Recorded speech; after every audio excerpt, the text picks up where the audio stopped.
introduction. Hare Krishna. Hare Krishna. So we're sitting in a gazebo where Radha Krishna would sit. But we're not Radha Krishna, in case you hadn't noticed. No, we're not. Don't start that. Alright, we're Canto 4, Chapter 9, Text 53. Om Namo Bhagavate Vasudevaya. Om Namo Bhagavate Vasudevaya. Om Namo Bhagavate Vasudevaya. We didn't say that in the previous one. Yeah, we did. Did we? Yeah. Oh, I completely sleepwalked it. Alright, 653. The sage Maitreya continued, My dear Vidura, when everyone was thus praising Dhruva Maharaj, the king was very happy, and he had Dhruva and his brother seated on the back of a she-elephant. Thus he returned to his capital, where he was praised by all classes of men. Text 54. The whole city was decorated with columns of banana trees containing bunches of fruits and flowers, and betel nut trees with leaves and branches were seen here and there. There were also many gates set up which were structured to give the appearance of sharks. Auspicious ceremonies with decorations of the green leaves of palms, coconut trees, betel nut trees, and banana trees, and fruits and flowers and leaves are an age-old custom of India. To receive this, his great son Dhruva Maharaj, King Uttanapad, arranged a good reception, and all the citizens very enthusiastically took part with great jubilation. That's one thing, actually, to be fair, about India. They can really put on a show. Like, you get these, what are those those orange flowers, I forgot what they're called. I don't like the smell, but decorations for deities and otherwise, they look really... marigolds. Marigolds. So they grow in abundance here, and they will literally cover a whole building. Like, they string them and then they hang them down and things like that, and abundance of flowers and trees, banana and coconut and whatever.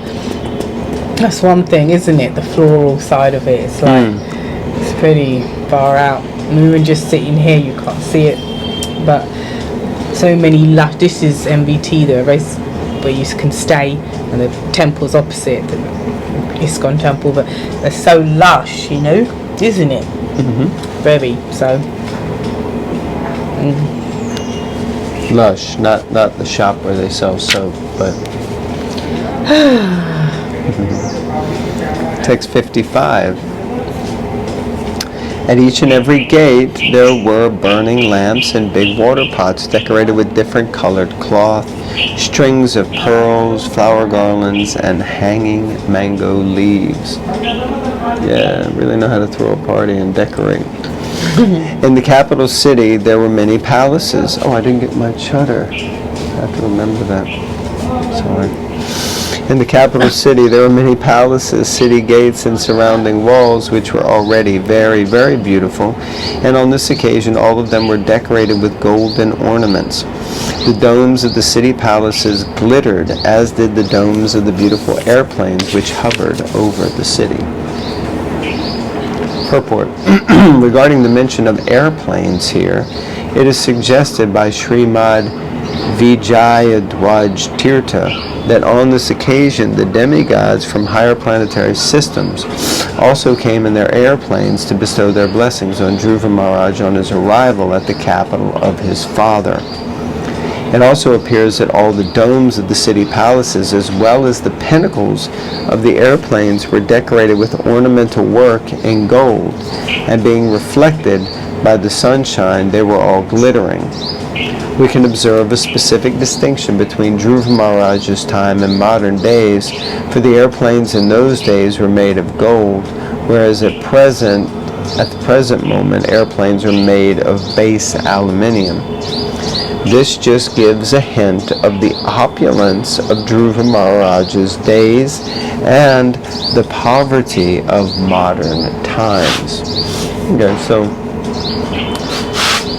now it's like Dhruva Maharaj lives in this beautiful palace, and It's incredible. The architecture of the modern day is usually just steel and frame and windows and things like that. You build something like what was one most recent structure, dynamic structure, was the Shard, which is like, I don't know. Okay, I'm sure it has many benefits or something, but for me, it's like, what is the point of that? Then you look at some place like St. Paul's or the House of Parliament or, places like that. Of course, they're churches, but even like different places can have really beautiful architecture. But yeah, so in those times it was like normal. They didn't waste time and money on loads of other rubbish. They just put the money they needed, the resources into building something beautiful like that. So actually, yesterday when we were on the Bhagavatam program, we stopped at a place called Kusum Sarova, and the program we're on is with newcomers, Western newcomers, so they're really enamored and in awe about the buildings we see because they're beautiful. They're like old style stone carving out. So when we're at Kusum Sarova, one lady was saying that I think she works or lives near the city. So she's saying all these new buildings that are popping up, like the Shard, or one's called the Gherkin, all these new ones are like, they have no soul, they have no character. You should look at these old buildings and it's like still standing, everyone comes to see it. It's like a photo place, like people want to take pictures and that. And she said this, and she's not just in India, but if you go to Italy or other places, the older buildings back in the day, they're like this. And then the modern ones, like Prabhupada himself is saying, just aluminium or whatever, there's no comparison to previous architecture to present.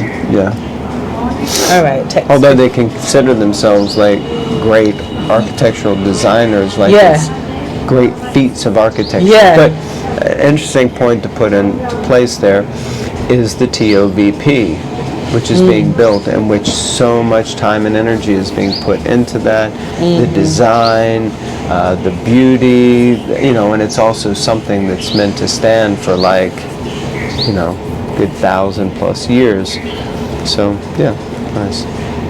Text 57, all the quadrangles, lanes and streets in the city and the raised sitting places at the crossings were thoroughly cleansed and sprinkled with sandalwood water, and auspicious grains such as rice and barley, flowers, fruits and many other auspicious presentations were scattered all over the city.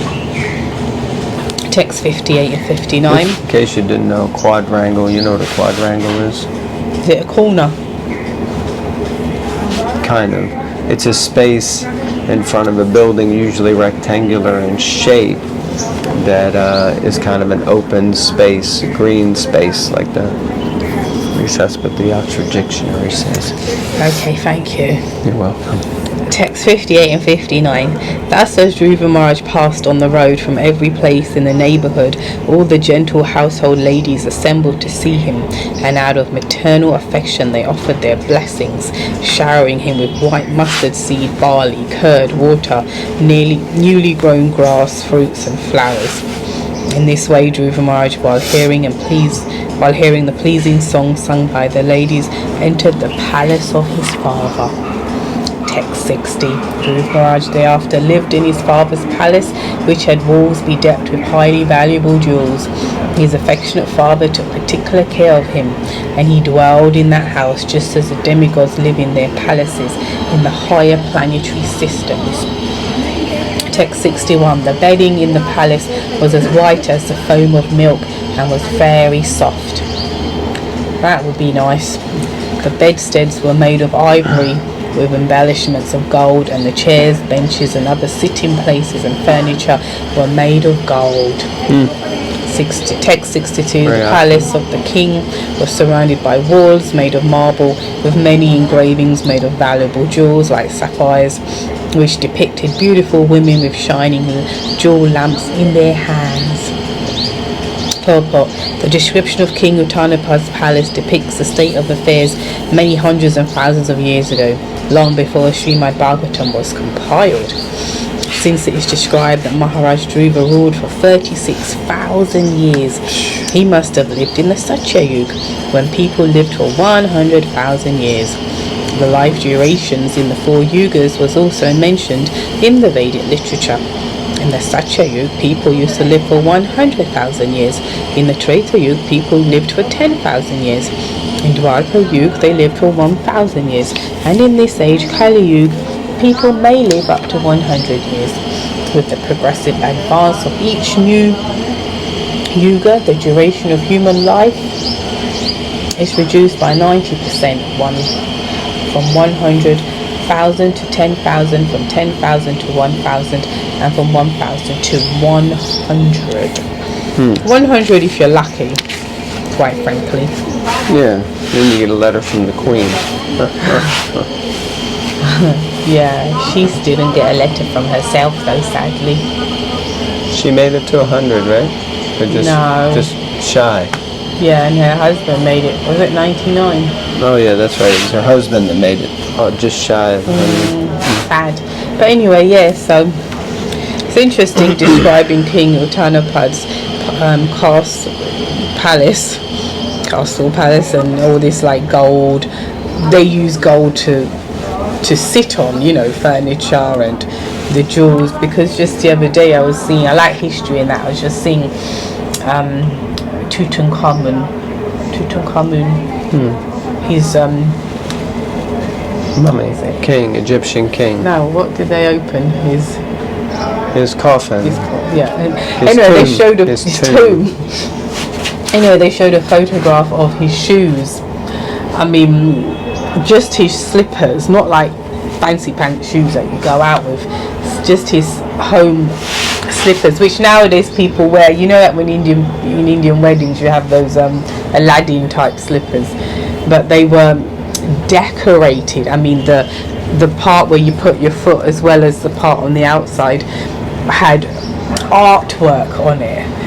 These are the things he wore, and it was like, I think it was jewels or gold decorated and all this, and they were just his like indoor slippers, as it were, and people were like saying, oh, which they put in his coffin, because I guess whatever. Well, they believed and accepted, at least, well, we extrapolate or interpret that they believed that you took everything with you. Right. I mean, for all we know, there could have been a slight nuance to that, because they seemed so intelligent and so bright in so many ways that it so seems advanced. Yeah, but they say from the hieroglyphics on the wall that it looked like they expected the god of death to come and take you on a boat with all your stuff to the next world.